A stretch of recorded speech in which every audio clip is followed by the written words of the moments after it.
সুপ্রিয় দর্শক, আপনাদের সকলকে আমন্ত্রণ জানাচ্ছি রূপসী বাংলা টেলিভিশনের নিয়মিত প্রতিবেদনে।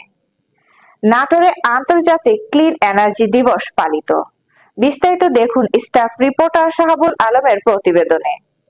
জীবাশ্ম জ্বালানিকে না বলুন, ক্লিন এনার্জি টেকসই ভবিষ্যৎ, এই প্রতিপাদ্যকে সামনে নিয়ে নাটোরে আন্তর্জাতিক ক্লিন এনার্জি দিবস পালন করা হয়েছে।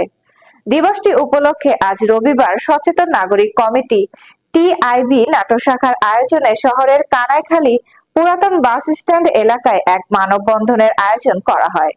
মানববন্ধনে অন্যান্যের মধ্যে বক্তব্য রাখেন সচেতন নাগরিক কমিটি নাটোর জেলার শাখার সভাপতি রেজাউল করিম রেজা, দীঘা পতিয়া এমকে কলেজের সাবেক অধ্যক্ষ এবং দুর্নীতি প্রতিরোধ কমিটি নাটোর শাখার সভাপতি আব্দুর রাজ্জাক, সচেতন নাগরিক কমিটির সহ সভাপতি শিবলি সাদিক সহ বিভিন্ন এনজিও প্রতিনিধিরা। এ সময় বক্তারা দূষণমুক্ত পরিবেশ নিশ্চিত করতে পরিচ্ছন্ন জ্বালানি ব্যবহারের জন্য বিশ্ব জনমত গড়ে তোলার আহ্বান জানান।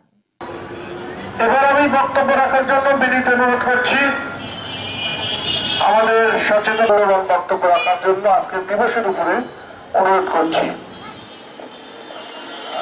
সমরাস্ত্র ব্যবহার করা হচ্ছে, ফলে আমাদের এই যে পৃথিবীতে এক ধরনের ভয়ঙ্কর পরিবেশ কাজে ব্যবহার হয় তা না। শিল্প কারখানাতে এই গ্যাসের আমাদের গ্যাসটাই শিল্প কারখানাগুলোর জন্য আমি এই ট্রান্সপারেন্সি ইন্টারন্যাশনালের এই উদ্যোগকে স্বাগত জানাচ্ছি। এই ঘটনার পিছনে কিন্তু মূল কারণ কি হচ্ছে যে আমরা শিল্প কলকারখানা যে উৎপাদন করছি, এনার্জি ব্যবহার করে আমাদের পরিবেশকে পরিবেশ সম্মত রাখে, অনেক মাছ বিলুপ্তর পক্ষে। এগুলোর কারণ কি? অতিরিক্ত আমরা কীটনাশক ব্যবহার করি। আমরা সম্মানিত সদস্যবৃন্দ, ইএস সদস্যবৃন্দ, টিআইবি কর্মকর্তাবৃন্দ এবং ধন্যবাদ স্যার সংক্ষিপ্ত এবং মূল্যবান বক্তব্য রাখার জন্য।